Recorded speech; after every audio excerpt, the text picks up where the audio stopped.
안녕하세요. 여러분들이 아껴주시고 사랑해주시는 목동무고에 근무하는 책에 미친 남자 크레이지입니다. 오늘은 어린이도서 추천 네 번째 시간으로 해리엇 비츠스터가 1850년에 발표한 토마요시의 오두막이라는 작품을 소개해 드리겠습니다. 이 책은 미국 흑인 노예들의 비참한 삶과 인간들에게 얼마나 잔인할 수 있는지를 적나라하게 보여주는 소설인데요. 정말 어릴 때 이 책을 읽으며 세상에서 가장 잔인하고 무서운 존재가 인간이라는 것을 처음으로 느껴 큰 충격을 받았던 책입니다. 유럽 강국들의 부분별하고 야만적인 식민지 정탈이 정점을 찌를 무렵 드넓은 신대륙이라 불리는 미국에도 놀라운 사건이 발생하는데 그것은 바로 넓은 땅을 이용한 대규모 농업의 시작이었습니다. 영국에서 발생한 산업혁명으로 인해 우리가 입고 있는 옷도 대량 생산이 가능하게 되었고 당장 그 재료를 구하기가 좁고 척박한 유럽 땅에서는 도저히 불가능하게 되자 땅이 넓은 미국에서 원료인 목화를 공급받기로 하였습니다.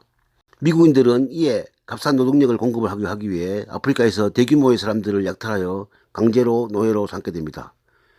이것이 비극의 시작입니다. 이 작품의 배경도 바로 이 시기인데요. 주인공 톰도 처음에는 좋은 주인 밑에 있다가 악덕 주인을 만나 목화밭에서 심한 고생을 한 끝에 목숨을 잃고 맙니다. 그 당시 아프리카 흑인들이 얼마나 많이 잡혀왔는지 노예 무역업이란 직업이 생겼고 지금도 아프리카 해안의 이름이 노예 해안이라고 불리는 곳도 아직 남아 있습니다. 우리가 흑인 노예를 떠올리면 바로 미국이 떠오르는데요. 실은 흑인 노예 무역의 시작은 포르투갈과 영국이었습니다.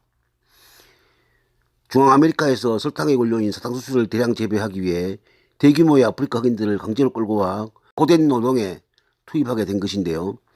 결국 유럽인들의 입안을 달콤하게 해주던 설탕이 흑인들을 비극으로 몰아넣은 것입니다.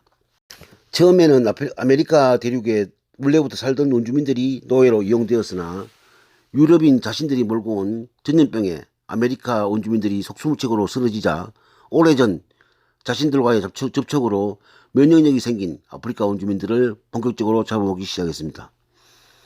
그 당시 자신들의 부족을 잡아가지 않는 조건으로 타부족인들을 강제로 잡아와 노예 상인들에게 바쳤다고 하니 참 아이러니합니다.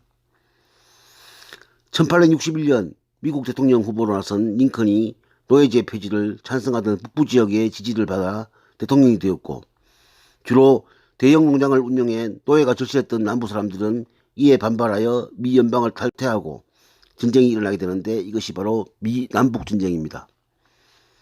이 전쟁은 1864년 북부군의 승리로 끝이 나고 드디어 노예들이 해방되었죠.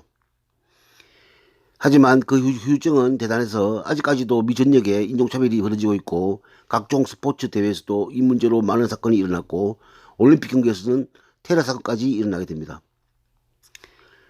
우리는 이 동화를 통해 인간은 누구나 평등해야 한다는 중요한 사실을 인정해야 합니다. 그리고 어떤 민족이나 어떤 인종이든 그 권리는 똑같다는 것도 인정해야 합니다. 이것이 인정되지 않는다면 세상은 전쟁으로 울룩지게 될 것이고 그 누구도 안전해지지 않을 것입니다.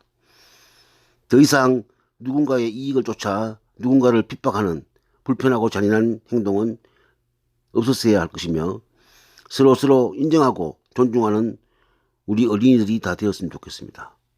감사합니다.